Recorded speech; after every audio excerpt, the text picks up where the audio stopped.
Right 3 solutions for the equation 2x plus y equal to 7. ചോദ്യം 2x plus y equal to 7 എന്ന് പറയുന്ന ഈ ഇക്വേഷന് 3 solutions എഴുതാനാണ് പറഞ്ഞത്. നമ്മളെങ്ങനെ എഴുതുക? എക്സിനൊരു വാല്യൂ കൊടുക്കുക, അപ്പോൾ നമുക്ക് വൈക്ക് വേറൊരു വാല്യൂ കിട്ടും. എക്സിന് രണ്ടാമതൊരു വാല്യൂ കൊടുക്കുമ്പോൾ വൈക്ക് വേറൊരു വാല്യൂ കിട്ടും. എക്സിന് മൂന്നാമതൊരു വാല്യൂ കൊടുക്കുമ്പോൾ വൈക്ക് മൂന്നാമത്തൊരു വാല്യൂ കിട്ടും. അങ്ങനെയാണ് ഇത് ചെയ്യുക കേട്ടോ. അപ്പോൾ 2x plus y equal to 7 എന്നാണ് ഇക്വേഷൻ. അപ്പോൾ നമുക്ക് എക്സിന് 0 എന്ന് കൊടുത്താൽ നമുക്ക് വൈക്കൊരു വാല്യൂ കിട്ടും.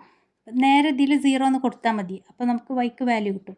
പക്ഷെ നമുക്ക് ഇതിന്ന് ഒരു ഇക്വേഷൻ ഉണ്ടാക്കിയൂടെ വൈൻ്റെ? വൈ എന്ന് പറഞ്ഞാൽ എന്താക്കുക?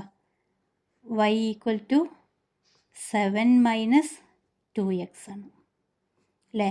7 അതെങ്ങനെ കിട്ടിയത്? വൈ ഇവിടെ വെക്കുക, ഈ 7 ഈക്വൽ ടു എന്നിട്ടിട്ട് 7 അതേപോലെ തന്നെ എഴുതി 2xനെ നമ്മൾ സൈഡ് മാറ്റി. അപ്പോൾ പ്ലസ് 2x ആണിത്, സൈഡ് മാറിയപ്പം മൈനസ് 2x എന്നായി.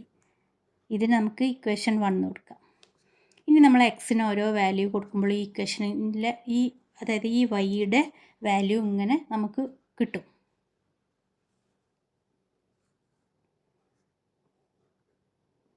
When x equal to 0 y എന്താവും? y equal to 7 minus 2 into 0 2x. എക്സിൻ്റെ സ്ഥാനത്ത് 0 എന്ന് കൊടുക്കുക.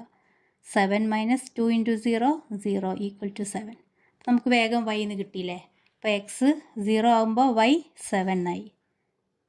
0 എന്നുള്ള ഒരു വാല്യൂ കിട്ടി. നമ്മളിങ്ങനെ ഇക്വേഷൻ ആക്കി വെച്ചുകൊണ്ടാണ് നമുക്ക് പെട്ടെന്ന് ഇതിൽ കൊടുക്കാൻ പറ്റിയത്. അല്ലാന്നുണ്ടെങ്കിൽ നമ്മൾ ഇവിടെ തന്നെ ഇങ്ങനെ കൊടുത്തു പോകും, പക്ഷേ ചിലപ്പോൾ കൺഫ്യൂഷൻ വരും.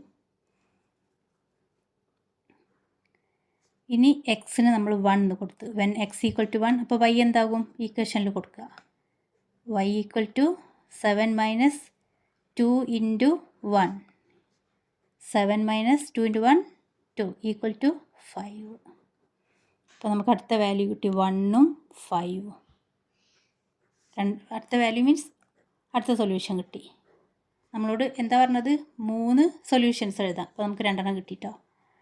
ഇനി when x equal to 2 y equal to 7 minus 2 into 2 2x എന്നുള്ള 2 ഇൻറ്റു 2 എന്നായി equal to 7 minus 4 equal to 3. മൂന്നാമത്തെ സൊല്യൂഷൻ കിട്ടിയില്ലേ? എക്സ് 2 ആവുമ്പം y 3. 3 സൊല്യൂഷൻസും കിട്ടി. ഇത്ര പണിയുള്ളത് ചെയ്യാൻ. ഇനി നിങ്ങളിങ്ങനെ ഇക്വേഷനൊക്കെ ഉണ്ടാക്കാൻ മറന്നു എന്ന് വിചാരിക്കുക. അപ്പം നേരെ ഇവിടെ കൊടുത്താൽ മതി. എങ്ങനെയത് ചെയ്യുക? വെൻ എക്സ് ഈക്വൽ ടു 0 എന്ന് പറഞ്ഞിട്ട് തന്നാൽ അതിൽ തന്നെ കൊടുക്കുക. 2x plus y equal to 7 എന്നല്ലേ? അതെന്താകും? 2 into 0 plus y equal to 7. 2 into 0 0 plus y equal to 7. 0 plus y എന്ന് പറഞ്ഞാൽ വൈ ഈക്വൽ ടു 7 എന്ന് കിട്ടി. ഇനി എക്സിന് 1 കൊടുക്കുകയാണെങ്കിൽ എന്താവും? നേരെ ഈ ഇക്വേഷനിൽ കൊടുക്കുക. 2 into 1 plus y equal to 7 implies 2 into 1 2 plus y equal to 7. വൈനെ നമ്മൾ അവിടെ നിർത്തി 2നെ സൈഡ് മാറ്റി. 7 ഇത് പ്ലസ് 2 ആണ്, സൈഡ് മാറുമ്പോൾ മൈനസ് 2 ഈക്വൽ ടു 5. കണ്ടോ? അപ്പോൾ നിങ്ങളിങ്ങനെ ഇക്വേഷൻ ഉണ്ടാക്കാൻ മറന്ന് വിചാരിച്ച് കുഴപ്പമൊന്നുമില്ല, ഇതിൽ കൊടുത്താലും ആൻസർ കിട്ടും. അപ്പോൾ ലാസ്റ്റ് കൺക്ലൂഷൻ എങ്ങനെ നമ്മൾ എഴുതുക? Hence 3 solutions for the equation 1 are. Conclusion ഇവിടെ എഴുതാം. Hence 3 solutions for the equation 1 are 0 7. ഇത് അടുത്തത് 1 5 ആൻഡ് 2 3. കൺക്ലൂഷൻ ഇങ്ങനെ എഴുതി വെക്കുക. ഓക്കെ.